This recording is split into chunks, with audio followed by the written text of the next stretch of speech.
wellnesscouch.com, streaming wellness into your lives. Welcome to Nourishing the Mother, featuring your hosts Bridget Wood and Julie Tenner. Hello and welcome to Nourishing the Mother. I'm Julie Tenner. And I'm Bridget Wood. And today we're talking about princess archetypes. But before we get on to that, I just want to jump in and tell you a bit about the retreat, which we've just launched. It's coming up on the 8th of November, and it's really for the women who have been like us at some point in their mothering journey or in their career journey, where they've found that they perhaps have lost themselves by degrees, or they're really feeling like that they've got out of touch with what they're really here to do, and falling back in love with the life that they've got and the families that they've built and the career or job that they have. And it's really about creating a space to just awaken that soul purpose that you're here to do and really nourish who you are and reconnect with that, you know, to give yourself permission to have a space to go in deep into yourself and be surrounded by a community of inspiring women who are on that same journey with you. So we'd love to invite you to join us on that. You can find out more on our Facebook page. But let's get stuck into today's podcast. Sure. So last week we interviewed Elle Griffin, and she really walked us through historical biblical archetypes, and Bridget and I were discussing, was bringing up so much for us around what a feminine archetype is and the exploration of the divine feminine. And that's all coming up for us because we're really looking at how we're going to explore that in our retreat. Yes. And so Bridget said it's so confronting because we're talking about Disney princesses that have such a background to them of, certainly in the natural parenting community, of being quite a negative influence for young girls or young women. Yeah. So today we really wanted to pull those apart, and I really wanted to bring in a bit of storytelling and narrative around those stories and see if we can really find a more balanced viewpoint on what they have to offer us and our daughters. So I want to start with maybe just talking about the archetype, because we didn't really set that in place last week, and I want anyone who's not sure what that means to really understand that an archetype is just a set of characteristics that are universally attributed to that person. So the way they look, the way they act, the way they speak. So if I say queen, king, mermaid, or witch, there's a certain list of attributes that we can all kind of conjure in our head that describes this type of person. And that's really what an archetype is. It's a traditional or universal description of different types of characters, which we can embody, we can call upon, or we can certainly use to influence ourselves to further our development by taking in parts of those characteristics. So I'm just going to start with a quote from the book Women Who Run with the Wolves, which, if you're interested in pulling apart our history as women through stories, is a really fantastic book for you to read. And certainly she talks a lot about how to read our dreams as well. So this is one I'm going to focus on specifically for this podcast. And here it goes. The problem with being too good, in inverted commas, is that to the extreme, it does not resolve the underlying shadow issue. And again, it will rise like a tsunami, like a giant tidal wave, and rush down, destroying everything in its path. In being too good, a woman closes her eyes to everything distorted or damaging around her, and just tries to live with it. Her attempts to accept their abnormal state further injure her instincts to react, to point out, to change, to make impact on what is not right and what is too just. So the first part, and this author really describes the first part in any of the stories and fairy tales that we grow up with, is to some extent she's bringing in this crone archetype. So this too good mother, which we could relate to the Virgin Mary, this too good woman, that all fairy tales start off with. They always start off with this really beautiful maiden, which is another archetype of the feminine. So the three main archetypes of the divine feminine are the maiden, the mother, and the crone, and they all represent something a little bit different. So the maiden is your really naive, too good, too beautiful, too precious, sheltered woman, usually young. And the mother then has gone through a rite of passage and has a slightly different point of view, but still is very much protective and mothering and nurturing, and sometimes to the extreme. So too mothering and too nurturing then has an impact on the soul. Overprotective. Yes. Yeah. Because again, still if you're in that space, then you've got to think all of these are archetypes within our one soul. So if our mother is still mothering our naive child or daughter or whoever we are, they're never going to grow up. They never get to experience the world. And it's through those deep, dark moments that we really come into our light and our being and find out who we are and what we're made of. Yes. So in steps the crone or the witch or the dark perpetrator of some sort in any of those stories and within our dreams. And her purpose there really is what this author refers to as a life cycle. So her version is to take the life that is, so the naive maiden generally is what happens in our fairy tales, and she casts her out in some way that she must enter the deep dark forest and she must meet her maker and meet the devils and go through almost a heroine's journey of the rite of passage to get back in touch with her wild woman self, her instinctual self, to learn the lessons of valuing who she is and seeing what she sees and really hearing what she hears and having the courage, like a wolf mother, to be instinctual enough to react, to not be duped, which is often what the too good princess is. Yeah. So when we look at the divine feminine, that's really the three main archetypes. And there's loads more that we can bring in and be relational to, but in most fairy tales, they are the general archetypes that are in there. And in a fairy tale, whenever we're talking about even masculine archetypes, so the prince, the king, and even a male perpetrator or predator of some sort, they are all still representative as spectrums of that female psyche. So the female psyche still has aspects of the masculine within it. So I'm going to read you another quote from this book, which is talking about the rites of initiation or the rites of passage that a woman goes through when she's moving through these stages in her life. So the first task, allowing the too good mother to die. The psychic tasks of this stage in a woman's life are these: accepting that the ever-watchful, hovering, protective psychic mother is not adequate as a central guide for one's future instinctual life, and therefore the too good mother dies. Taking on the task of being on one's own, developing one's own consciousness about danger, intrigue, and politic.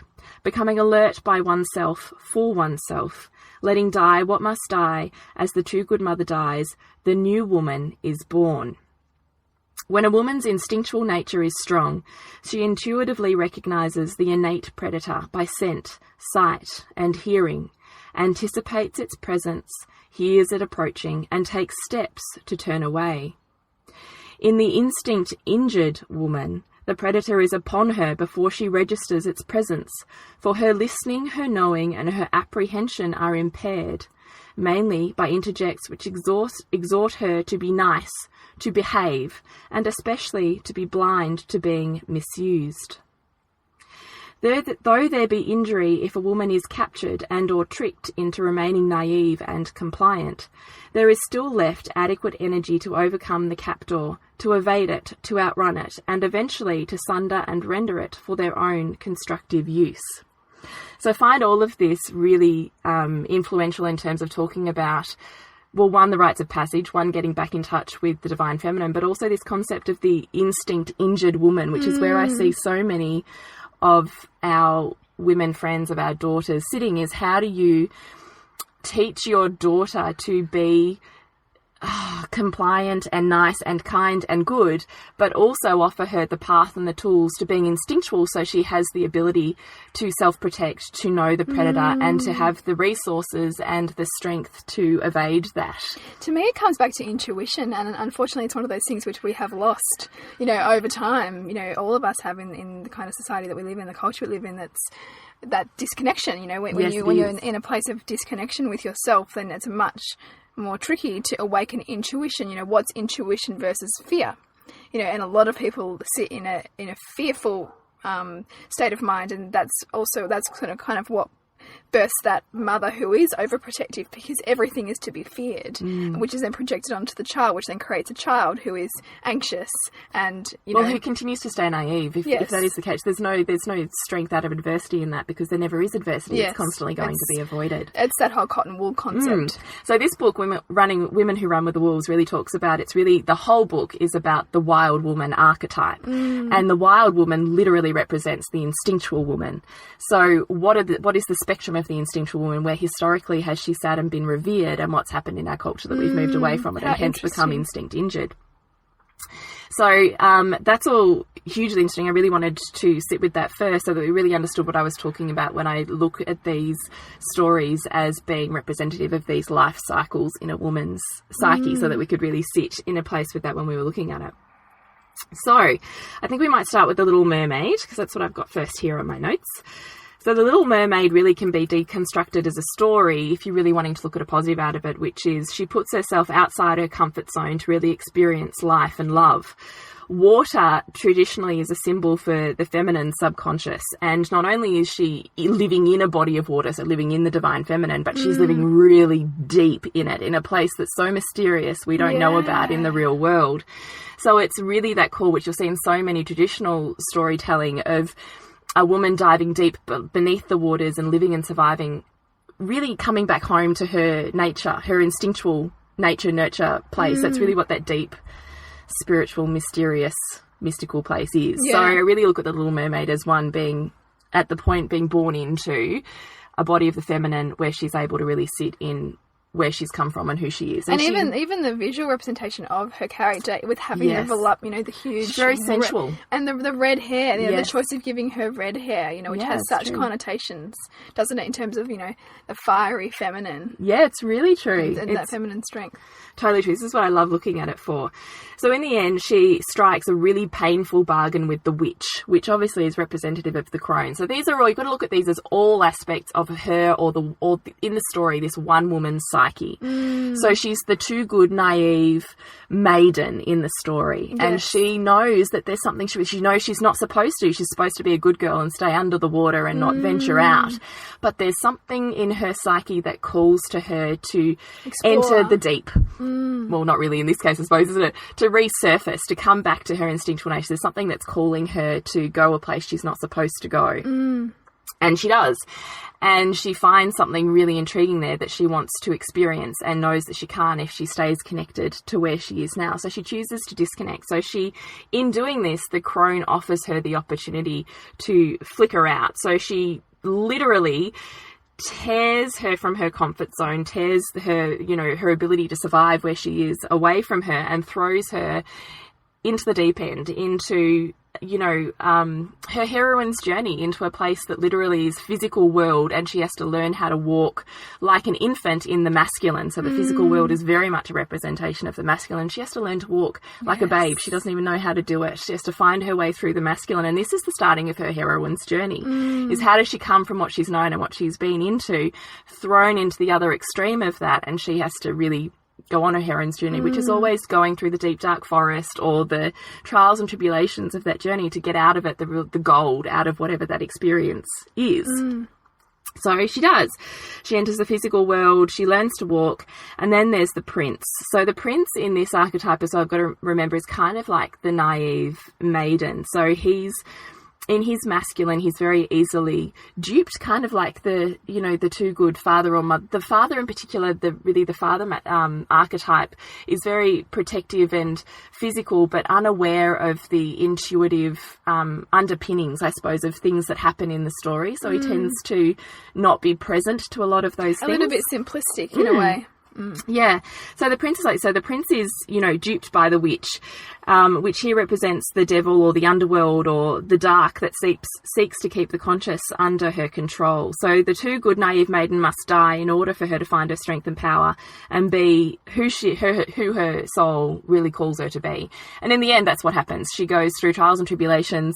She and the masculine have learnt lessons, and they work together and they overcome the witch and the crone, which essentially is the life cycle of the crone that she really offers the maiden in that process.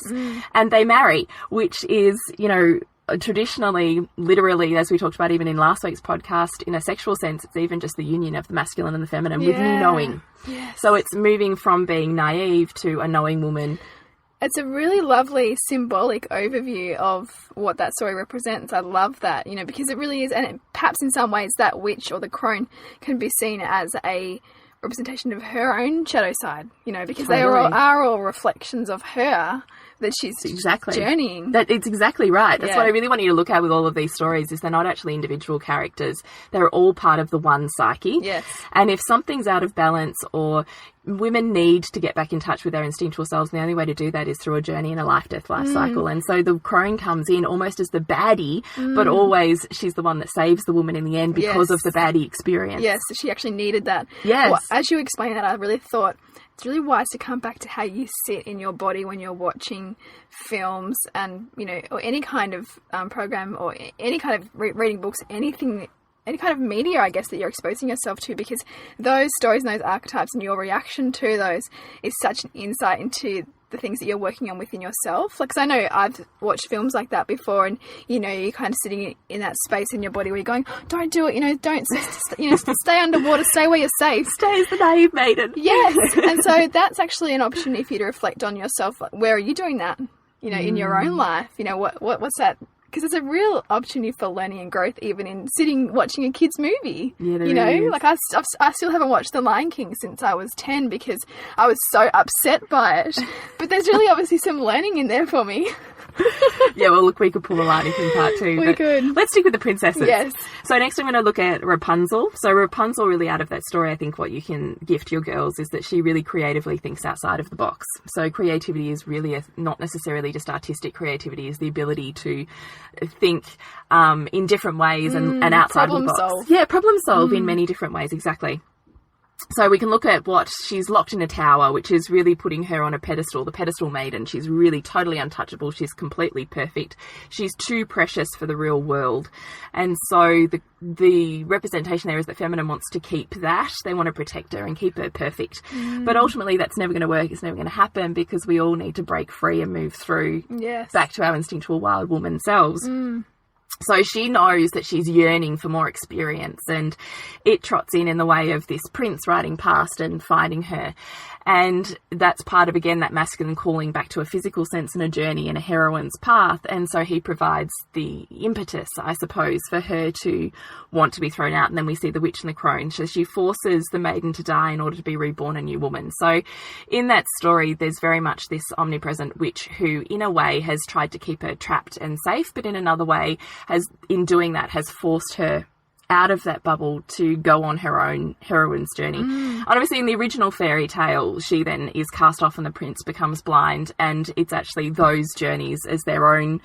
It's the journey of the masculine as well as the journey of the feminine, moving from being naive to being knowing and instinctual, and then they marry up again. Obviously in the Disney version, they go through trials and tribulations together, and that witch crone kind of presence is always there to kind of keep her spurring on. She never really stops her. She just kind of gives her the impetus to keep moving forwards.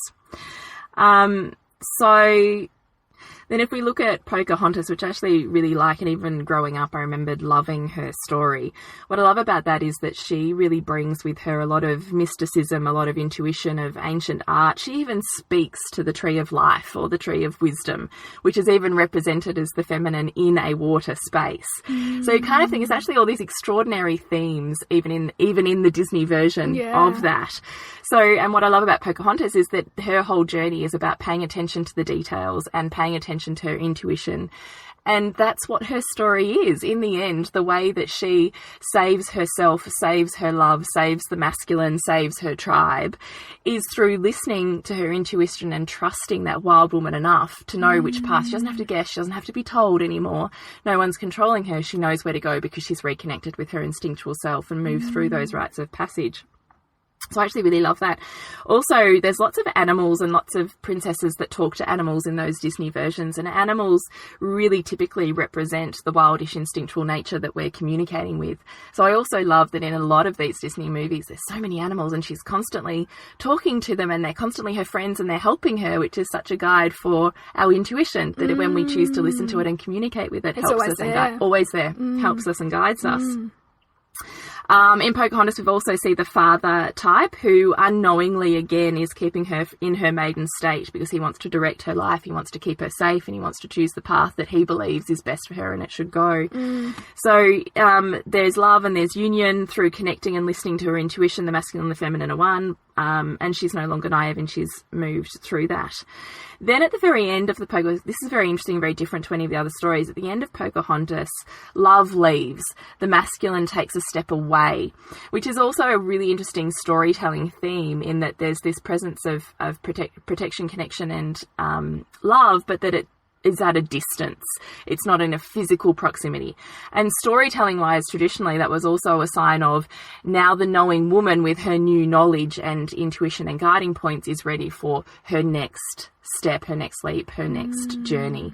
And that's also what I think you're left with in Pocahontas, is that, you know, on one level you're kind of sad that it's leaving, but on another level she's so empowered and so knowing in her state that you're completely happy for her as a woman. She's so whole as she is. Yeah. So I really love that about her story as well. So I'm just going to quickly move into Elsa, because obviously she's so massive at the moment. And what I love about Elsa is that she really connects to her wildish nature from being too good, and creatively creates incredibly beautiful spaces around her, which I love. Part of that is the wild woman archetype, is that creativity is hugely important, and we are doing a podcast on that one. So we see again here the father-mother archetypes that are seeking to really keep the maiden asleep and ignoring her wildish instinctual nature. They want her to stay too good. They even fear what that wildish nature unleashed would be, which again is really interesting themes for me. So they choose instead to really dull her, to get her to conform, to let go of her creative and instinctual side, which of course she can't. So at some point she can't stand it anymore. She can't stay like this, and she knows that that she must journey through that. And so what we see in this story is that then we have Anna, her sister, who represents a really naive maiden, more naive even than Elsa is, and what ends up hitting Elsa's journey onto another path is that this really naive maiden steps in with this masculine who she can't even register the danger that's in him, the manipulation or the whatever, because she's so naive. And for some reason, Elsa, probably a little bit more connected to her wildish nature, can sense that it's not right. Even on a basic level, she's like, no way. And this actually triggers her then onto her journey. And so she obviously leaves. And what I love is that in that, you know, that song that everybody sings, and she's building her castle, and it's so beautiful and so creative, she is becoming very much back to her wildish nature. She becomes sexy. She gets very sultry. She's very creatively and earthed. And I really love that wildish side, that really, you know, instinctual side that comes along. And with that comes passion and laughter and back in touch with all of her sensual female journey again.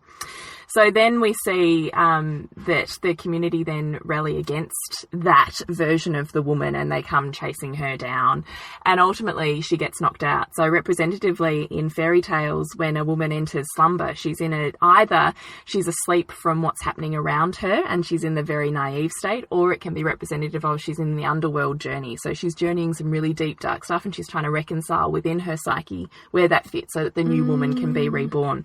In either case, Elsa is knocked out. Then ultimately we see the naive maiden dies and freezes, and the awakened instinctual knowing woman is given life through love and connection and gratitude for the wild, and the tears mark this sacred connection.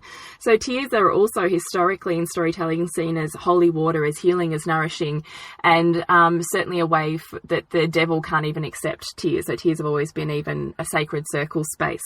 So I actually really love all of those aspects in the Elsa wild woman kind of story, if we can look at it that way. I also really love Snow White. So Snow White for me really is about sharing our gifts with this world. And Snow White's gifts really are to help and love those around her for exactly who they are without any judgment.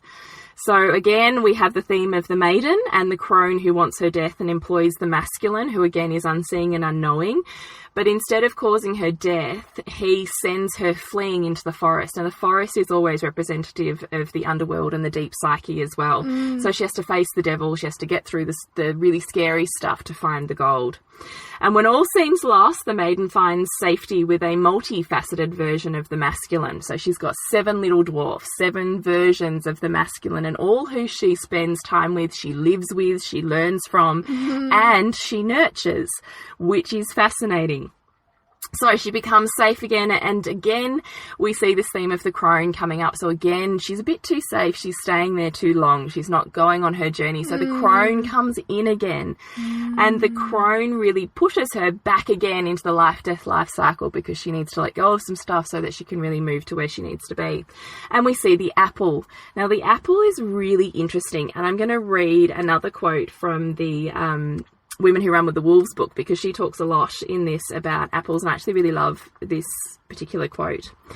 The apple tree and the maiden are interchangeable symbols of the feminine self, and the fruit a symbol of nourishment and maturation of our knowledge of that self. If our knowledge about the ways of our own soul is immature, we cannot be nourished from it, for the knowing is not yet ripe. As with apples, it takes time for maturation. The roots must find their ground, and at least a season must pass, sometimes several. If the maiden soul sense remains untested, nothing more can occur in our lives. But if we gain underworld roots, we can become mature, nourishing the soul, self, and psyche.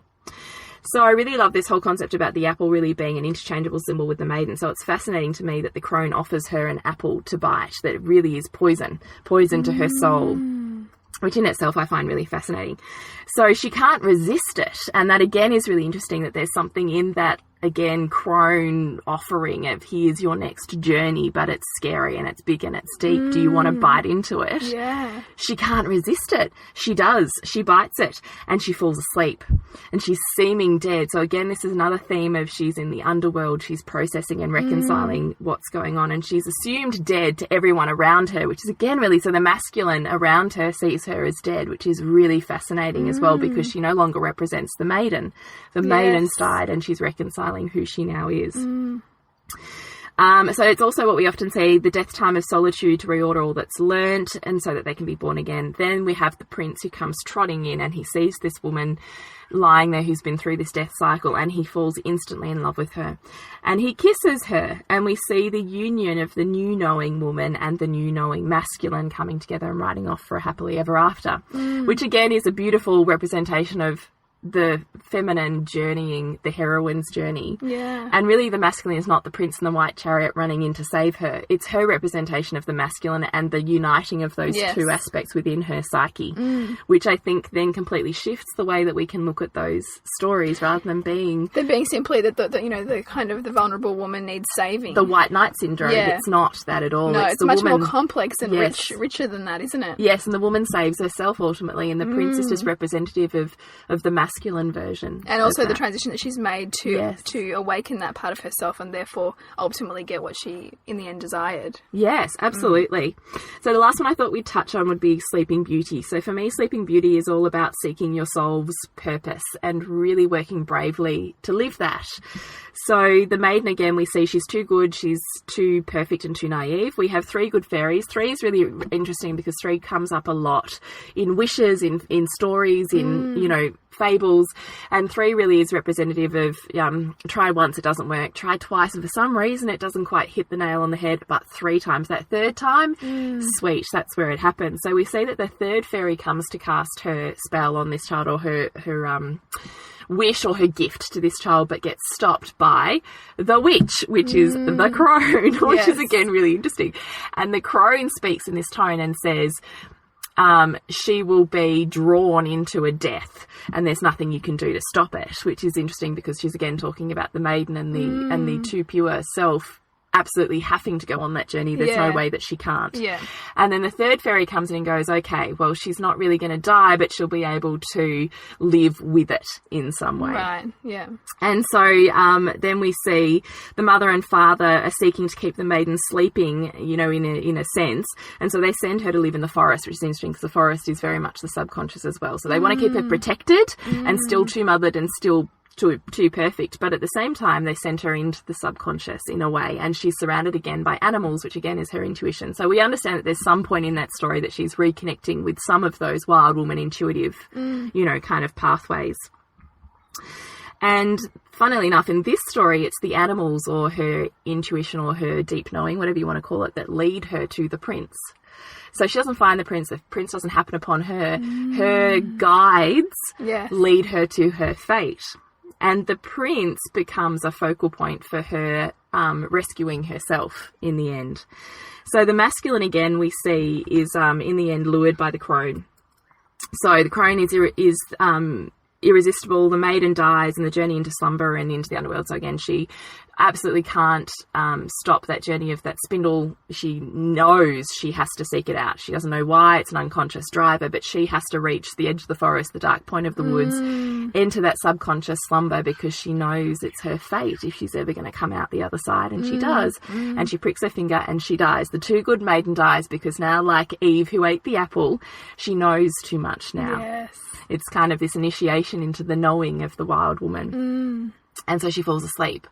And then we see the prince gets duped by the crone. Again, this is very much the masculine, again, being too naive and too simplistic in the underworld knowings.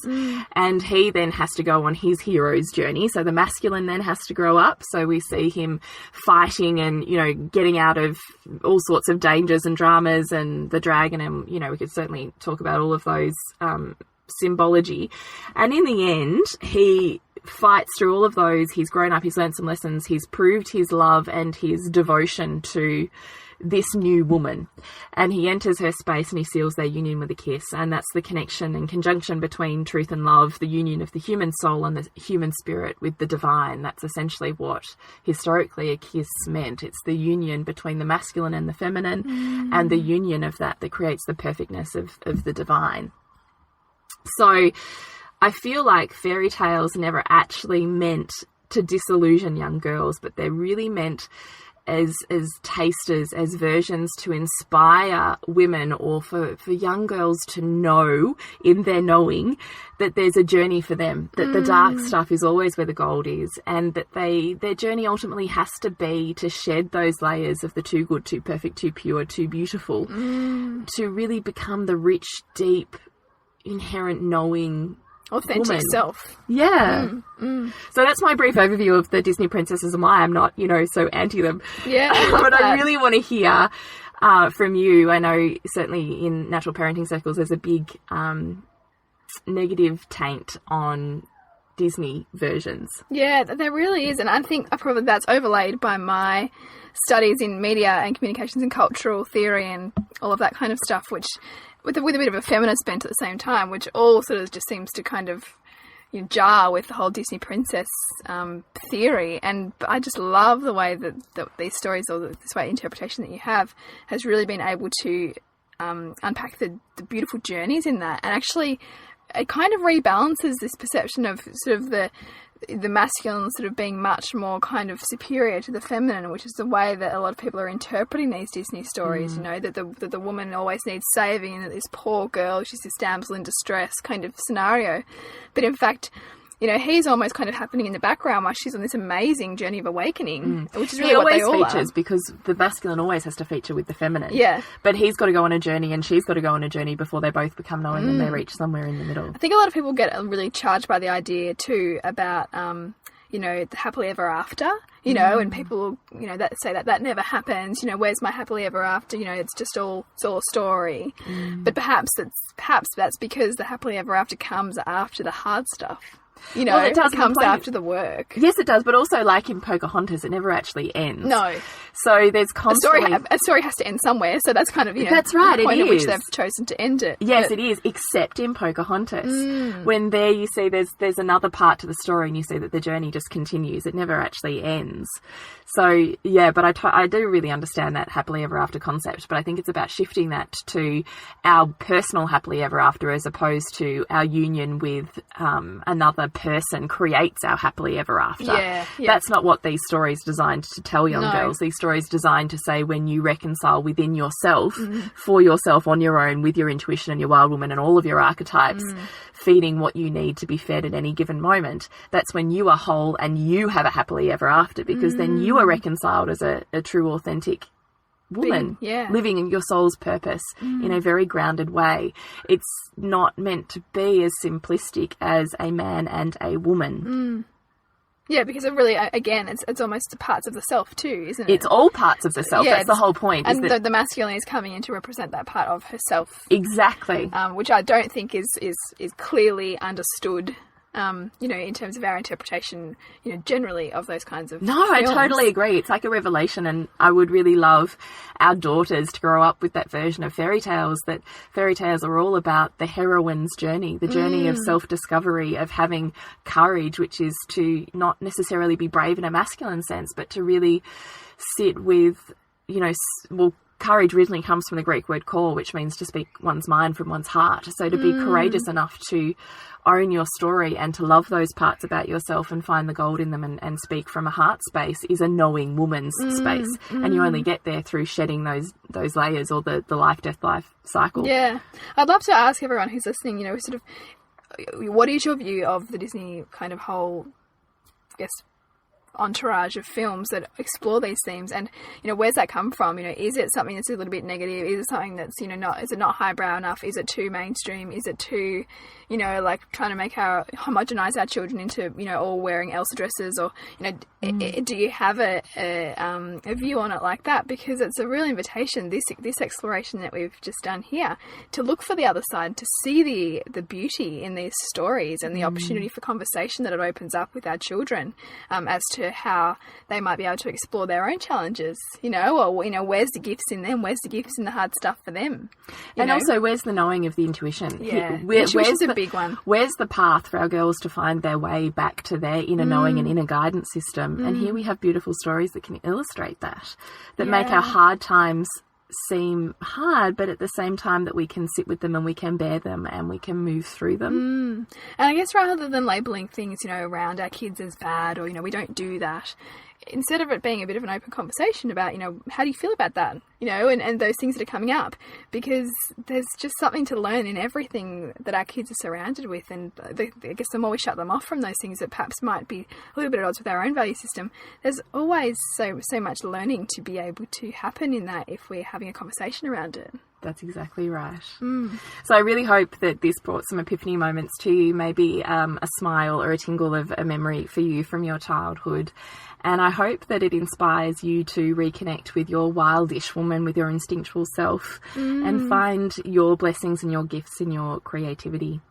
So you can connect with us through facebook.com/nourishingthemother, or Bridget through suburbansandcastles.com. And you have a movie night.